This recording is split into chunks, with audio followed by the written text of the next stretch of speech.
sneaking up on me.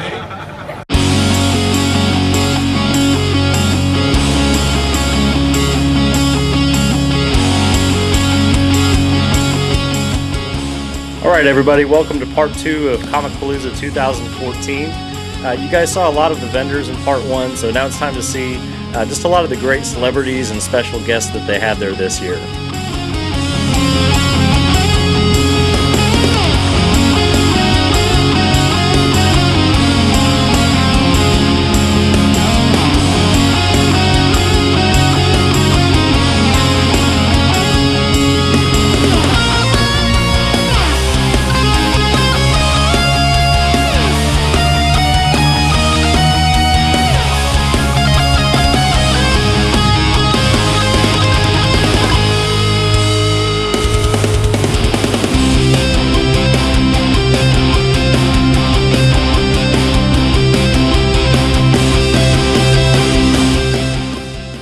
Well, after we were done getting autographs, we wanted to check out some more of the vendor booths, so we went and looked around.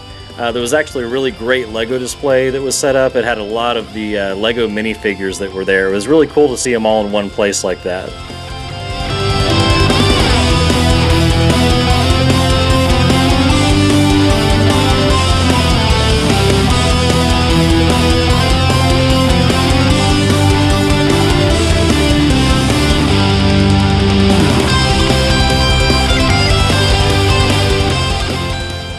So a little bit later in the show, we ended up going by Pop Culture's booth. They brought a ton of great stuff to the show, and Pop Culture, that's actually one of my favorite toy stores and comic book stores that we have here in Houston. It just seems like they always get new stuff every time I go there, which is always a plus.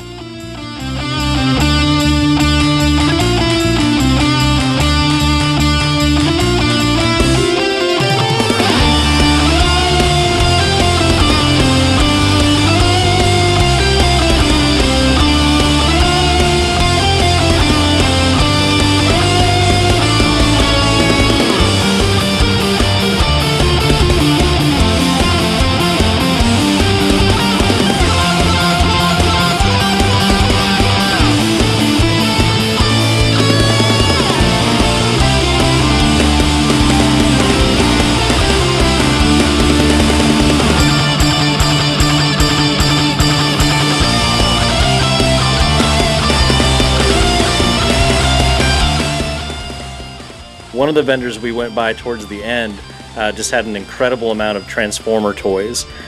These kind of toys, it'd probably be a small fortune to own everything that he brought, but it was really just cool to see up close.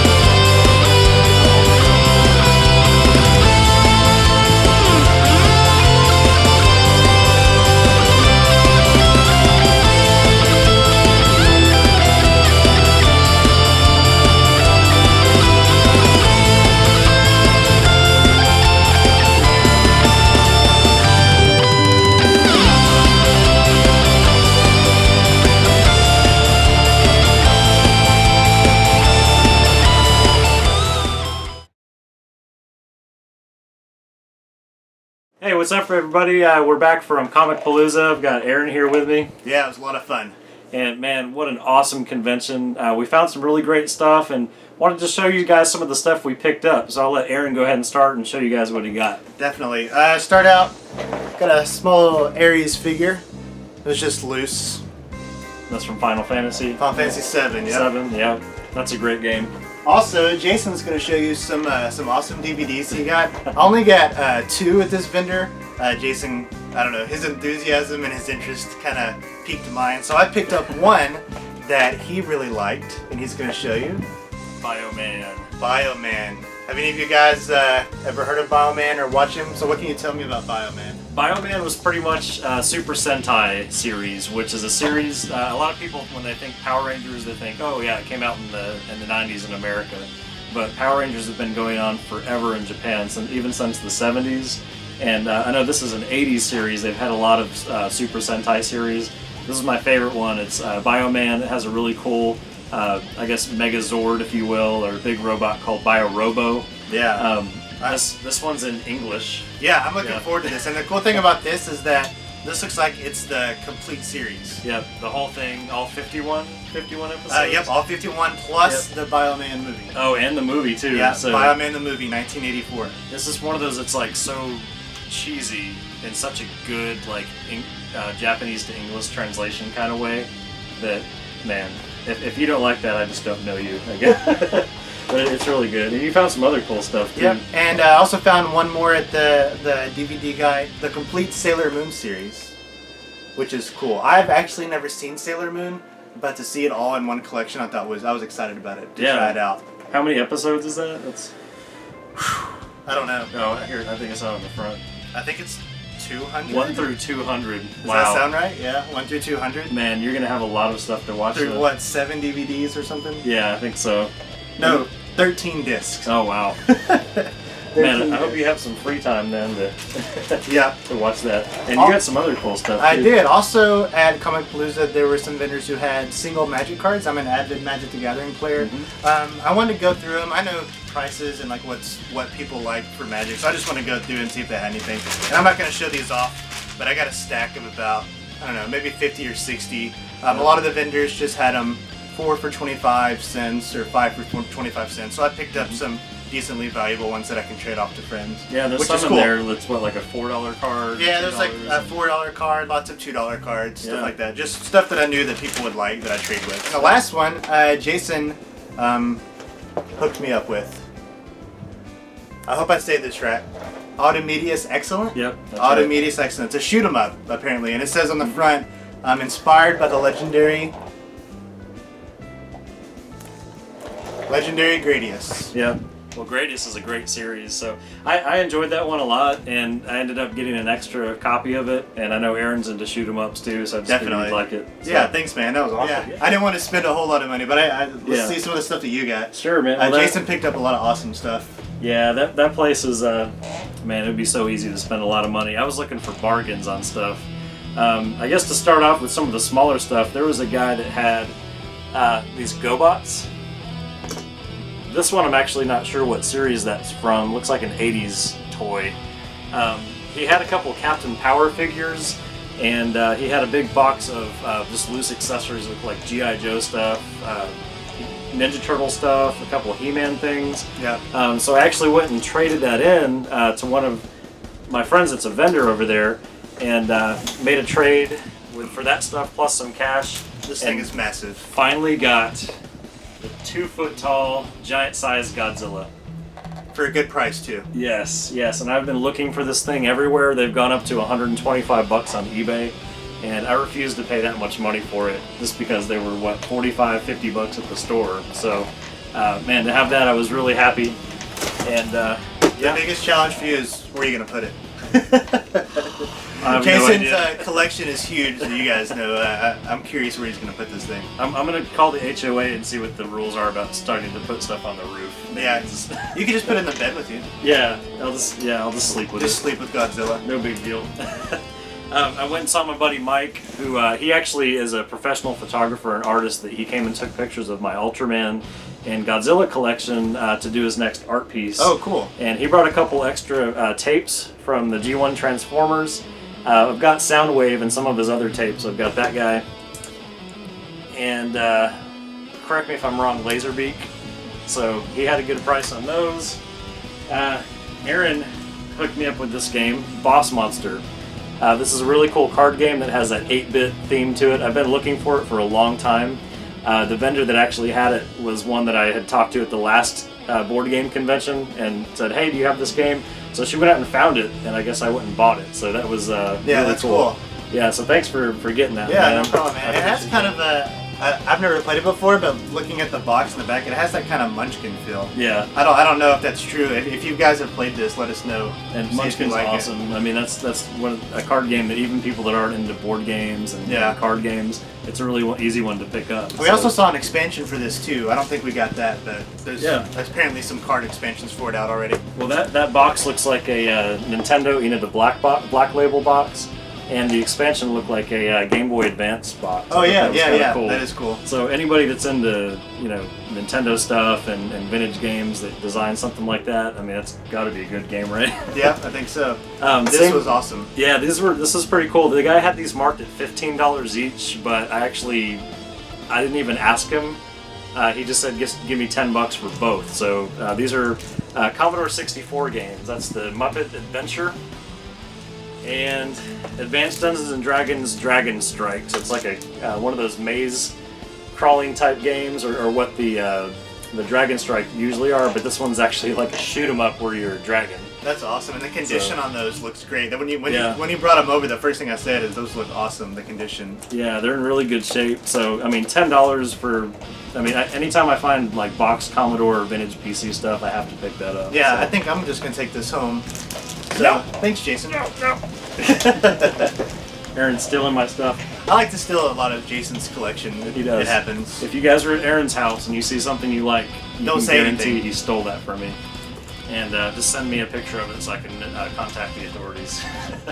So, all right, Aaron showed you his DVDs that he picked up. Got the Sailor Moon and Bioman. Yeah, those are the two that I got. But Jason, he picked up a couple more.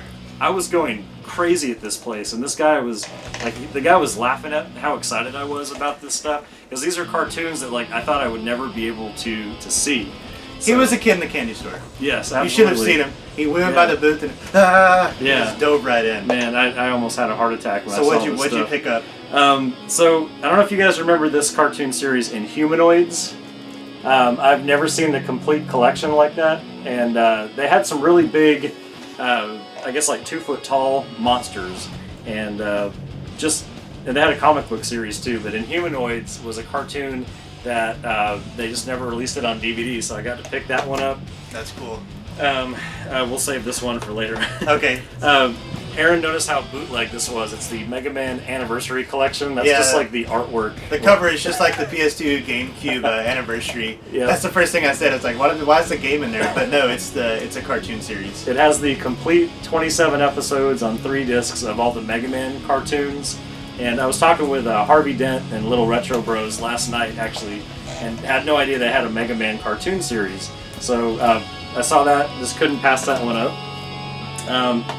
Also got a Bioman, the same one Aaron got. Jason convinced me. Yeah, I was like, dude, you have to get that. I think I'm gonna go home and watch it. Actually, you should, man. If my wife will, will let me. She will. She's cool. She hates stuff like that. There's no beating her at it. Yeah. Well, that's your chance to convince her that Bioman is awesome. Maybe lots of wine.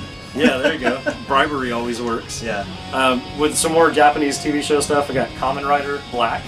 That cover looks awesome. Yeah, look at that guy. He's awesome. This one came out in 1987. There's been a bunch of these series too in Japan. It's just guys in suits fighting monsters, and I love that kind of thing. I don't think you can go wrong with that formula. No, guys you in can't. suits fighting monsters. Yeah, with horrible English subtitles over Japanese or dubbing. That's the best. You guys probably know Ultraman. Ultraman's cool, but before Ultraman was Spectre-Man back in 1971. So I got the entire Spectre-Man series on DVD. More guys in cheesy monster suits beating the crap out of other monsters. Approximately 1,559 minutes. Wow, that is, and I will love every minute of that. That's a lot of Spectre-Man. Oh yeah. You guys remember Bucky O'Hare?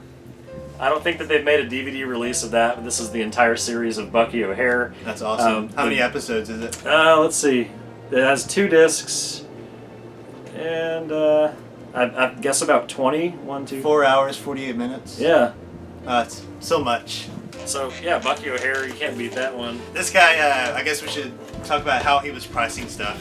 So when we got all the big stack together, Jason was like, how much? And the first thing he did, he didn't look at the titles or anything like that, or the section that they came from. It was, oh, this has 1 disc, this has 2 discs, this has 3 discs. and as the disc went up, so did the price. Yeah, that's how I priced them. They were obviously like bootlegged. I mean, yeah, and we made sure that these were going to be in English, right? Or at least had English subtitles. I don't mind watching them with the original Japanese voice acting because sometimes it's better.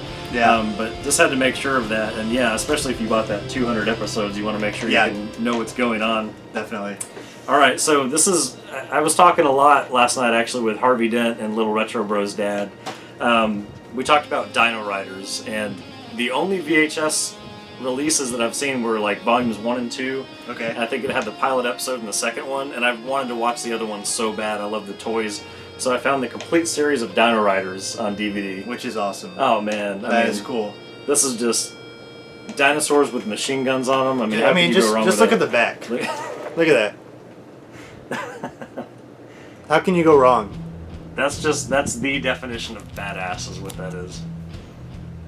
That's like every boy's dream. Can I ride a dinosaur and can I shoot some guns off of it? With machine guns. Yeah. And the premise of that show was that they had futuristic technology and brain control technology. They would put on these dinosaurs and control them. That's awesome. Of course, the good guys' programming was for evil and destruction, and the good guys was for protecting the universe. So, conveniently, they landed on the same planet at the same time and had both of their killer dinosaurs ready to battle at all times. So, interesting. Pretty awesome. The main character's name is Questar, which that's the most generic, like, Conan. I am Questar, that's... Yeah. So, hey, why not, Speaking of awesome 80s stuff, you guys remember GoBots? Well, they had the GoBot series they released, but they never released the Battle of the Rock Lords, which are kind of a spin-off toy. I've never seen this anywhere. I've looked everywhere for that. So that was a really cool DVD. Do you know the difference between GoBots and Battle of the Rock Lords? Did they add something, or is it the Rock Lords were kind of like, think Transformers and GoBots. Like the GoBots, they kind of were part of the series, but they weren't. Well, actually, that's a bad example, because Rock Lords were part of it. The Rock Lords were essentially Transformers that turned into rocks, which does not sound exciting, but it's like, you think of the Transformers, they're vehicles. What, did they like camouflage or something? Yeah, they're like, so they're hidden. Yeah. And then they jump out and I'm gonna kill you, now I'm a rock. Yeah, exactly. Like, where did that guy go? Yeah, He just punched me in the face. Yeah, exactly. It was a rock. So, yeah, got that one there. I saved this one for last on purpose. This has the best cover. This is probably going to be the shittiest movie in the world. It's called Turkish Star Wars. Someone described this to me as Star Wars Bollywood. It's like, look at the guy. There's a guy doing kung fu in the desert. Look at the horrible, like, I did this movie in my garage special effects on the back. Oh, that's gonna be good. It says Galactica, and I guess the guy's name is Knut Arkin, who's the main hero. So, Turkish Star Wars. Guys, let us know if you have ever heard of this, first of all, and if you've heard of it, have you watched it, and what do you think? Yeah. Because I'm curious. If you tell me that you've heard of this, I won't believe you. But we're gonna need proof. Yeah, we're gonna need some kind of, like, official documentation that's notarized. Some kind of video showing that you've watched this. So, Turkish Star Wars, who would have thought? Yeah. And the last thing, this guy, I actually used to go to him when he was at Trader's Village. He had this Ultraman vintage model kit, and this is probably one of my favorite Ultraman monsters. He had it for $12, and I just said, "Hey man, give it to me for 10." He's like, "Yeah, no big deal." And that thing's sealed too, right? Yeah, it's still sealed up, and he goes by Baltan, but his name on here is Baltan Sizen. So Baltan Sizen. Baltan Sizen. He does not. He looks like a giant cucumber with lobster arms. So, I could not pass that thing up. I love model kits and these old Ultraman things. So overall, very successful Comicpalooza, right? Yeah, it was awesome. We ran into a lot of cool people that we knew, some people that had heard of Gamer Geek Nation and the channel. If you guys are watching, thanks. We met up with some people who were fans of Gamer Geek Nation, which was very cool. It was awesome to see you guys. There was a lot of celebrities there. Yeah. You got to talk to Trisha Helfer from Battlestar Galactica, my favorite series ever. Yeah. Awesome. It was She great. was very nice. And you haven't been to a lot of comic conventions. I haven't. This was actually my first ever comic convention. Sweet, man. Very cool. Yeah, it was very fun. Awesome. Well, thank you guys so much for watching, and thanks to Aaron for coming on board and being in the episode. We really appreciate all the support, and we'll see you guys on the next one. Yep.